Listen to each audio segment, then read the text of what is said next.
বাণী মাশাআল্লাহ তোমার বুকে এসেছিলেন জিবরাইল আমিন মাশাআল্লাহ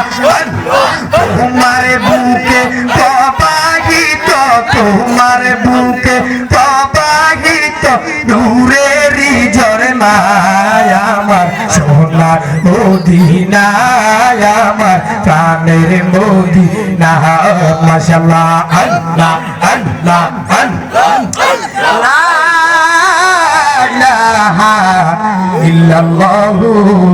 মুহাম্মাদুর রাসূলুল্লাহ সাল্লাল্লাহু আলাইহি ওয়াসাল্লাম সকলে চিৎকার করে বলেন না সুবহানাল্লাহ আর মায়ের সুরে বলেন না সুবহানাল্লাহ আমার নবীজি হুজরা মুবারকের ভিতরে কিসের ভিতরে আর তো বলো না একটা হাদিস বলে শেষ করে দিব আমার নবীজি কথা আমার নবীজির হুজরা মুবারকের আমার নবীজি যে মাত্র হুজরা মুবারকের ভিতরে অবস্থান করতেছেন হঠাৎ করে এবার জিবরাইল আলাইহিস সালাতু ওয়াস সালাম আমার নবীজির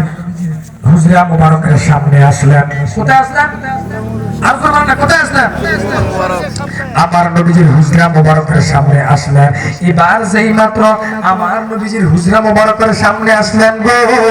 আমার নবীজির হুজরা মুবারকের সামনে আইসা এইভাবে টোকা দিলেন কি দিলেন বলবেন না সুবহানাল্লাহ এবার যেই মাত্র টোকা দিলেন আমার নবীজি দরজা খুললেন না আমার নবীজি যেই মাত্র দরজা খুললেন না দরজা খুললেন নবীজির কন্যা যার নাম হইল হযরতে মা ফাতেমা রাদিয়াল্লাহু তাআলা আনহা এবার যে মাত্র মা ফাতেমা দরজা খুললেন মা ফাতেমা দরজাটা খোলার পর হঠাৎ করে আমার নবীজি কন্যা মা ফাতেমা যেই মাত্র জিবরাইলকে দেখলো জিবরাইলকে দেখার সাথে সাথে বলে ও চাচা আপনি নাকি কি বললো জিবরাইলকে কি বললো চাচা বলছে হাই হাই রে জিবরাইলের মুখটা হয়ে গেছে মলিন কি হয়ে গেছে যে নবীকে তৈরি করছে আমি দেখছি কথা বলেন না যে সর্বপ্রথম তো নবীজিরে বানাইছে যখন নবীজিকে দুনিয়াতে পাঠাইছে তখন জিবরাইল দেখছে না জিবরাইল তখন সে মনে মনে চিন্তা করতেছে যে এই নবীকে দুনিয়াতে পাঠানোর সময় আমি দেখছি আর ওই নবীজির কন্যা মা ফাতেমা আমাকে চাচা বলছে এই কারণে আমার মুখটা মনে লেগেছে কি রে বাপের বড় ভাইকে আমরা কি বলি জেঠা বলি না কি রে আমাকে জেঠাও বললো না বড় কিছুও কইলো না আমাকে যেই মাত্র চাচা বলছে আমার মুখটা হয়ে গেছে কি এবার যেই মাত্র মুখটা মলিন হয়ে গেল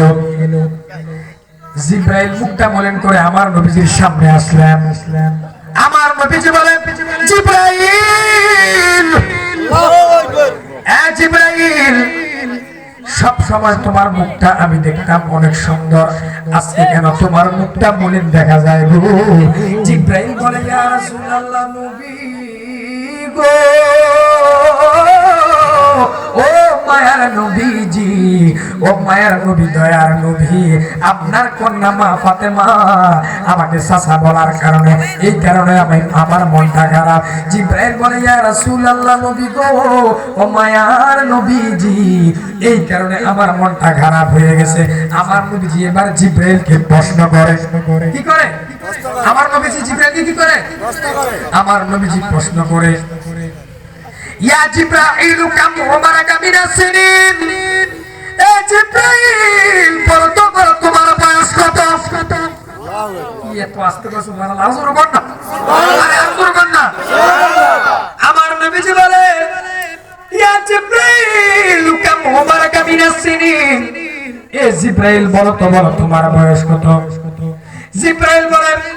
ইয়া রাসূলুল্লাহ নবী গো ও মায়ার নবী দয়ার নবী লাস্তু আ'লামু গায়ব আমি তো কিছুই বলতে পারবো না আমার বয়স কত সুবহানাল্লাহ তবে আমি একটা জিনিস বলতে পারবো আমার নবী বলেন তুমি কি বলতে পারবা জিবরাইল বলেন ইয়া রাসূলুল্লাহ নবী গো ও মায়ের নবী দয়ার নবী আল্লাহ পাক রব্বুল আলামিন যখন কুল কায়নাত কোনো কিছু সৃষ্টি করে নাই যখন আউয়ালু মা খালাকাল্লাহু নূরিহি সর্বপ্রথম আপনি নবীর নূর মুবারক সৃষ্টি করেছে গো যখন আপনি নবীর নূর থেকে একটু নূর জুদা কইরা আমি জিবরাইলকে তৈরি করে না